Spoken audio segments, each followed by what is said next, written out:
I'm sorry, I don't have it, but if you get a chance, it's a really interesting, great piece of music. But that's that story.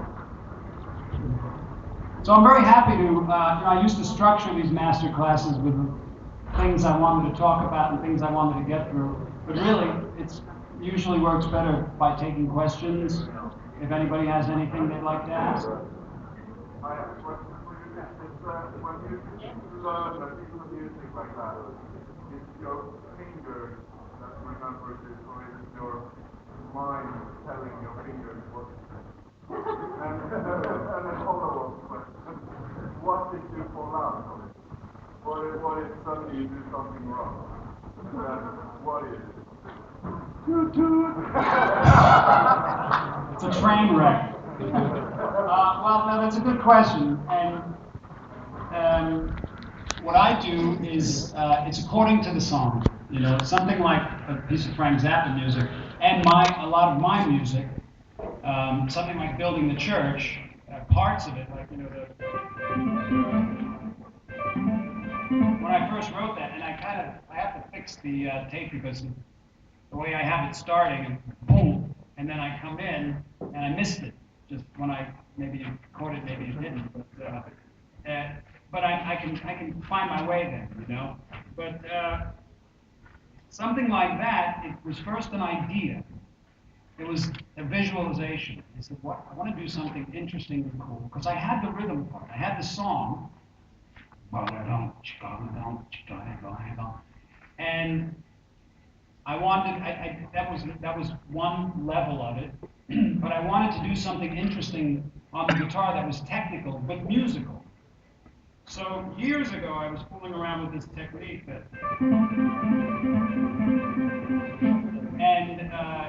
and I thought, let me bring that into this song, right?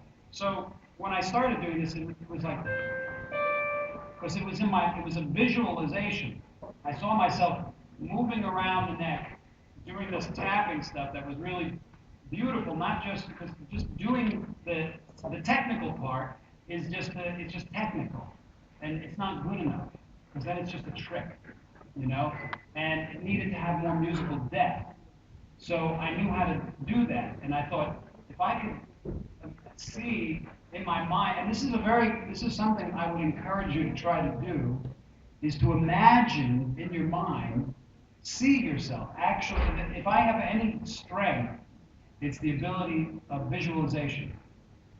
Visualize yourself doing something that you can't do, that's beyond your radar, that's out of your reach of reality. And then work on it. And that's what I did with this. I had the idea of seeing myself doing this tapping stuff, but it had to be musical, so I thought, well, I'll explain the technical aspect of it. It's a very simple. I know some little kids that can do it now better than me. I don't know, you know, but it's.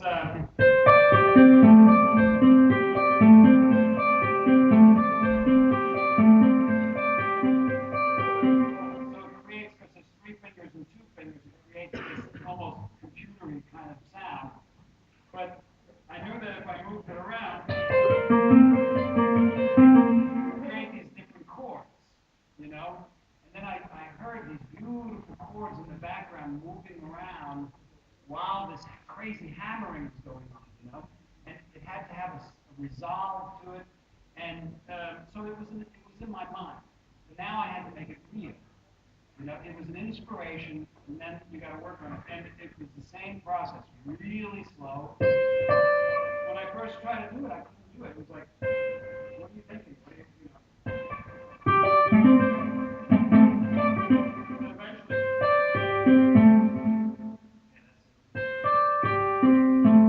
and the hardest thing about doing this was this muscle right here. It really hurts. So eventually, I was.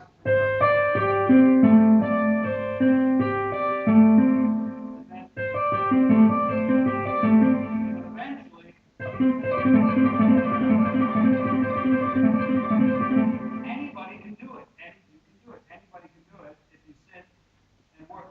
You'd be doing it better than me because I'm not even natural at playing the guitar. I'm not.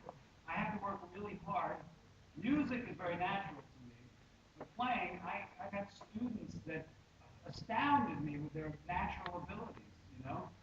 I had to work really hard, but I loved it. And it was something I was able to work to. But if any of you sat here interested enough in playing something like this, you would be able to do it if you just took the same approach I took, which is really slow, and then build it. And then I said, well, okay, great, we got that. What are you going to do with it now? You're going to make it musical. You can't do, hey, look at me. So I thought, and I started moving it around. And I thought that, I tried different things, and I thought that was beautiful.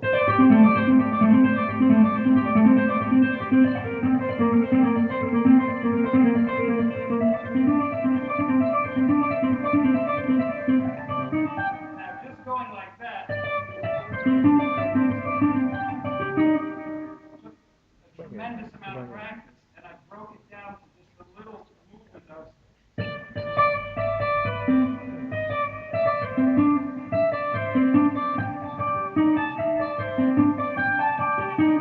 make an exercise out of that until it's really smooth, and then the rest of it, you know. So what happens is there's a phase that you go through that's you're very focused mentally. You're focused on listening and thinking. You're thinking, you know, and you mess it up and you stop and you do it again. You mess it up and you stop and you do it again. And I have this policy, and this is something I would tell you to try. If you could think right now of a song that you would like to play on your guitar or whatever instrument, think about a song. It could be any song. Think about it right now. If there was a song that you could pick up your guitar and just play beautifully, without any mistakes, what would it be? Now, it could be anything. It could be a Beatles song, Led Zeppelin. It could be a classical piece of music. It could be a death metal piece. It could be one of my songs. It could be one of your songs. Just pick it in your head. Now, the way you go about, or this exercise I'd like to give you, try to do, is pick that song. And it could be something that's just maybe a little bit out of your reach to play right now. And the first step is to imagine yourself in your mind's eye, actually see yourself playing it, and listen to yourself playing it in your mind. Actually create a picture of you playing this piece of music, and then color it. See yourself playing it, and this is what I did when I was a little boy before I even started playing the guitar. I listened really intensely to the music I loved, and I made a picture in my mind of this guy who had almost effortless ability. Everything he played looked elegant, and it just sounded beautiful, almost like a wizard, with body language, with facial expressions. I know they're weird sometimes. You know, everything was just this beautifully organic, almost poetry, you know? And it was like art, and you become what you think about. So take a picture of yourself playing this piece of music and see yourself playing it beautifully, elegantly, effortlessly, and create a picture. And you go even a step beyond that. You feel what it would feel like to be playing that piece of music. Seeing it is one thing, but feeling it is another. You have to use your imagination, obviously, but guess what? It's free. And you can. There's no rules in there. That's what I mean, though. There's nobody can stop you from thinking what you want to think. And you refine the picture, and you feel it more. See it and feel it. And then that's the first step. Then you go pick up your instrument and you go, oh shit, okay. I can't do that. That's crazy. I can't do that. Okay, now that's where you have to be on your guard and watch the way you're thinking. Because you may be able to create a picture and an image of yourself doing something incredible and beautiful, but when it comes time to do it, there's this little voice that just keeps nipping away at you, telling you why you can't do it. You're not good enough, you don't have the time, You don't have the right instrument. This isn't what everybody else is doing. You're going to be ridiculed for this. Pick something. And this isn't just in playing the guitar. This is in almost anything. You can find this in jobs, in relationships that you try to have in families, in anything creative. The trick is to be able to, this is really big, be the observer of your own thoughts. Be able to see what you're thinking. Now, most of us can't do that because we are what we're thinking. Our attention is so invested in our thoughts, we don't even realize that we're thinking them. But if you catch yourself seeing yourself creating negative thoughts against this beautiful vision that you created, you should know that those negative thoughts are just an illusion. They're just thoughts. You don't have to think them. But you can't not think them if you don't see them. I know this sounds really crazy and probably totally esoteric, but if you can just understand that's really big. Because, okay, so you have this song in your head, you want to play it, you've got this beautiful vision of it, you go down to play it, and it's harder than you thought. And something comes in your head and says, how am I going to do it? I just don't have the chops for this. Stop, identify with that thought, and see what it is. And just remember that Steve Vine told you that you don't have to listen to that thought. Go back to that beautiful picture, and you will enjoy the process. And the next thing you know, this will turn into, it'll take time, but going through the process is the fun part. So then there's the work. Work on it, work on it, work on it, until you can play it perfectly. Now what I do, I have this policy, I know it sounds weird. I have to be able to play something 11 times in a row perfect without making a mistake before I move on. I don't know why 11. Maybe because it's one more than 10. But what's funny is I'll be playing something and I'll get to like 8 in a row perfectly, and I'll start getting nervous. Because if I blow it, I gotta start over. If you mess it up, you gotta start over at 1 again. It's like you fall down the ladder. You get up to 10. By the time you get to 11, you know it so well you don't have to think about it. Once this piece of music that you have in your head, once you can play through it, for me, it's 11 times perfectly without making a mistake. And sometimes that's just at one tempo.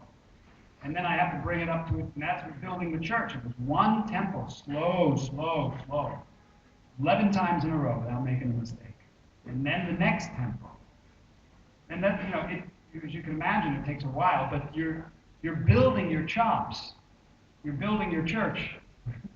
And, and then what happens eventually, 11 is just a number. You own it.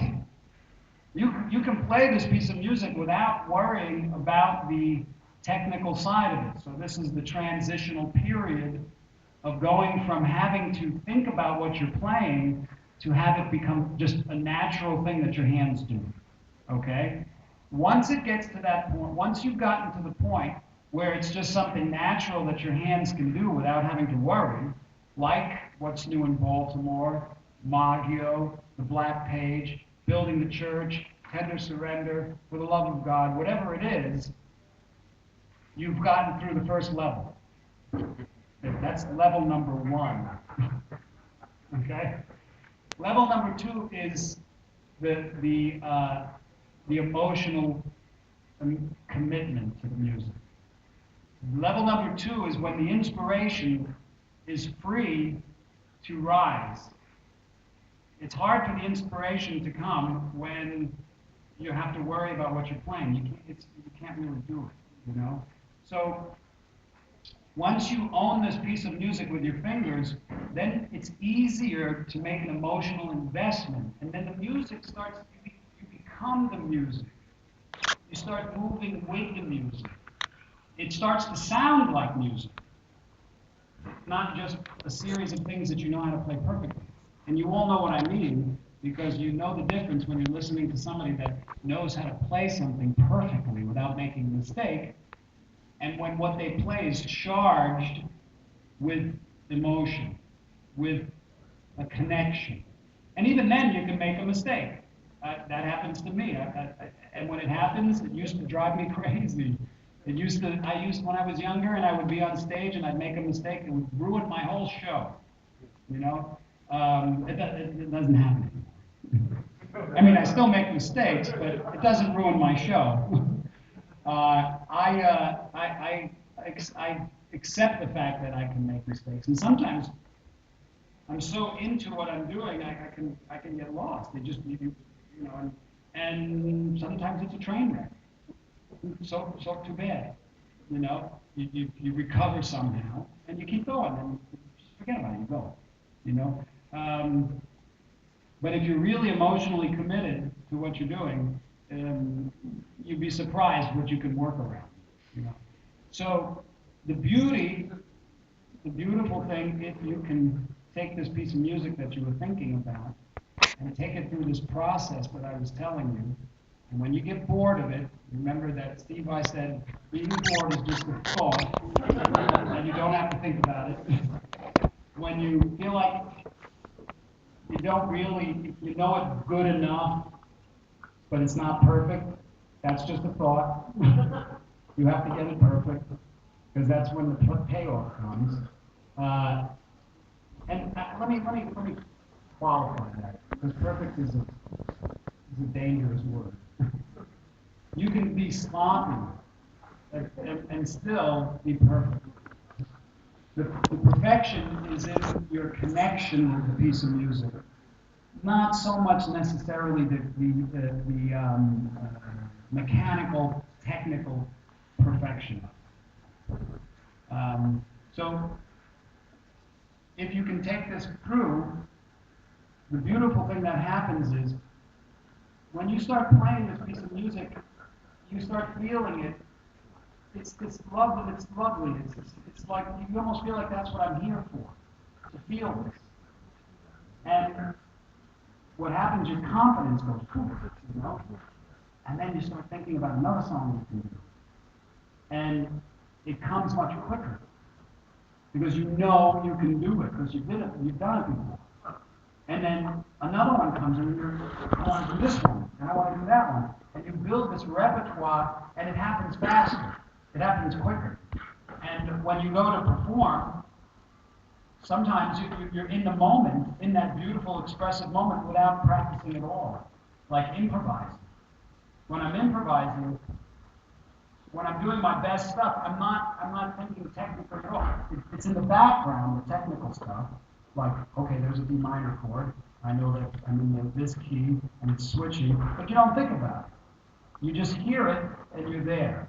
And there's that opening. And that comes with confidence and the ability to listen.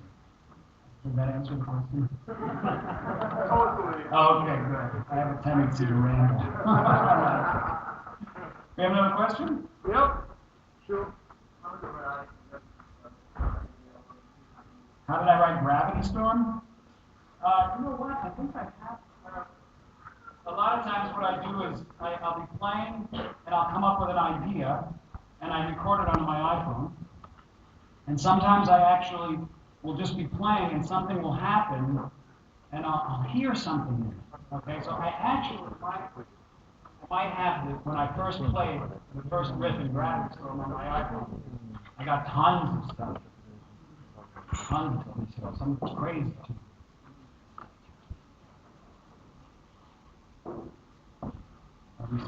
I'll play you some of these, and you can see how I struggle because I want to show you that it's okay to struggle and to not sound good, but to find the thread of an idea. And I got so many, I don't even know what this is.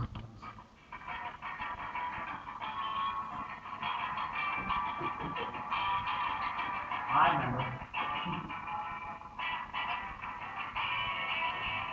All right, that was it. That was something that where I was going. Yeah.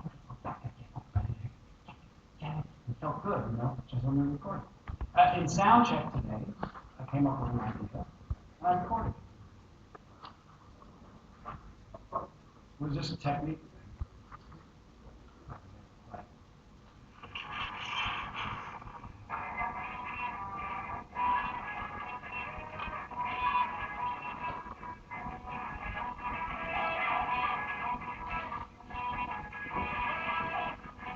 Sounds like hell.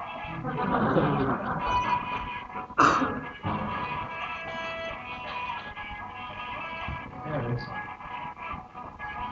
And it's this weird technique with a bar.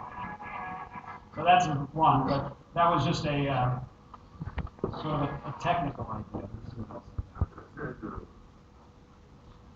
And some of them are just like talking, I'll go on, okay, do this and do that, and here's an idea where I do that. I got a lot of that in here. Here's like a stupid, I came up with an idea for a song title. I was with a friend of mine who's Chinese, and she said this word, and I said, what did you say? She said, Mama Hoo Hoo. I said, Mama Hoo Hoo? Yeah, and I go, what does that mean? She goes, so-so. So I first thought that was cool.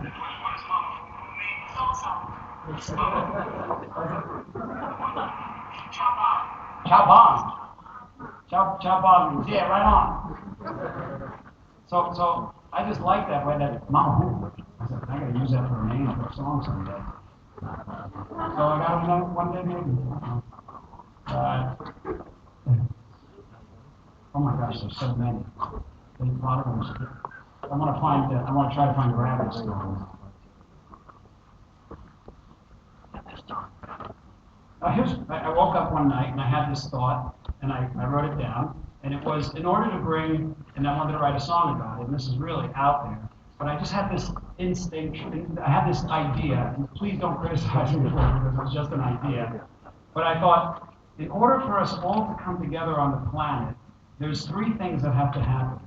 There has to be no money, no government, and no religion. I don't know where. I woke up in the morning and I thought, what were you thinking?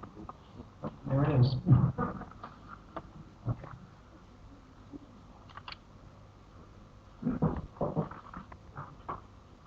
Oh, there's one really cool one in here. It was in the bathroom at one of the gigs, and it was in Serbia. And there was a wedding in the next room, and it was this Serbian music. But to me, coming through the wall, it sounded like something completely different. It sounded like this really heavy, wild thing. And I just thought, oh my God, that is so great. So I just recorded it. Serbia. There's a wedding band playing next to us. There's a really weird sound coming through the walls. It sounds like this. Boom, boom, boom. Boom, boom, boom.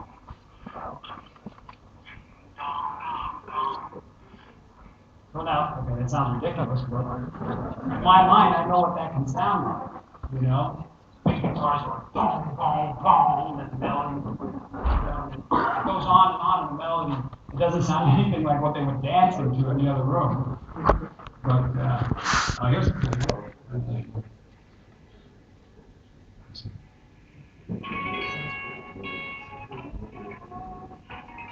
Notice the way I sing it. I'm not embarrassed.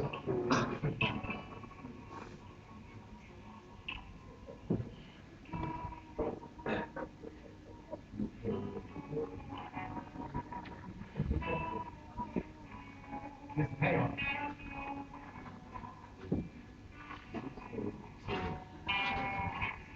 Okay, this turned into an 80-piece orchestra piece of music, and it's beautiful.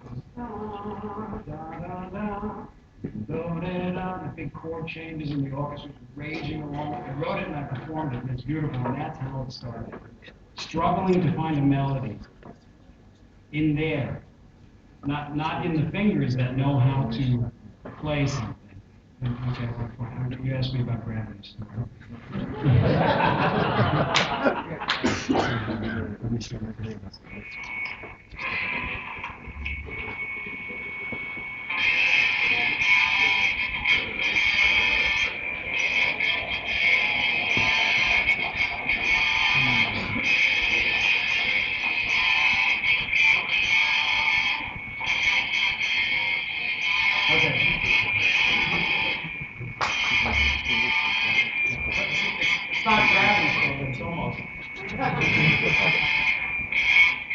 Where is it? Where is it? Where is it?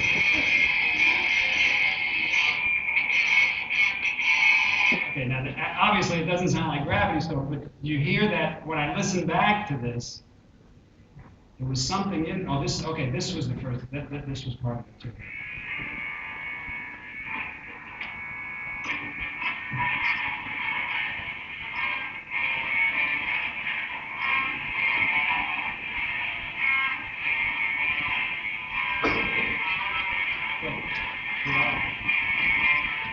That was the first time. Okay, did you hear that? That was the first time I played that. When I listened back, I was like, whoa, wait a minute. That's cool. So I started. I'm showing you this so that you can try this because it's really fun. It's really great. So I'm playing, and this all of a sudden something happens, and I'm like, oh, okay. So then I listened back, and then I started playing. Down, down, down. It felt good. There was something cool about it, you know. And then I thought, I'm going to write a whole song that just has this feel to it, that's got this pulling, this effect, and it's a Gravity Store. That's a great name for it. So, and I thought, okay, well, how do I create this feeling through the whole song? And it's tuned down, so I really can't show you properly. So I thought every phrase has to have that pull to it.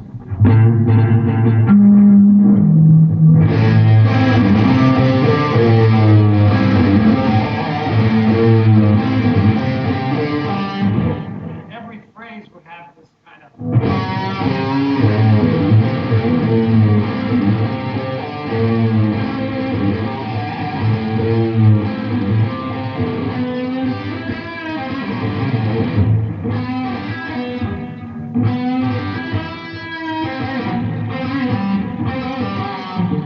I haven't played it for a while. I have to practice it. And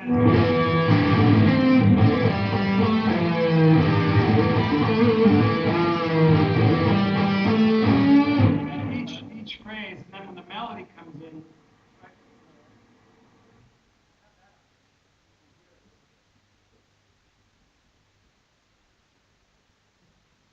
so it started out with just that idea,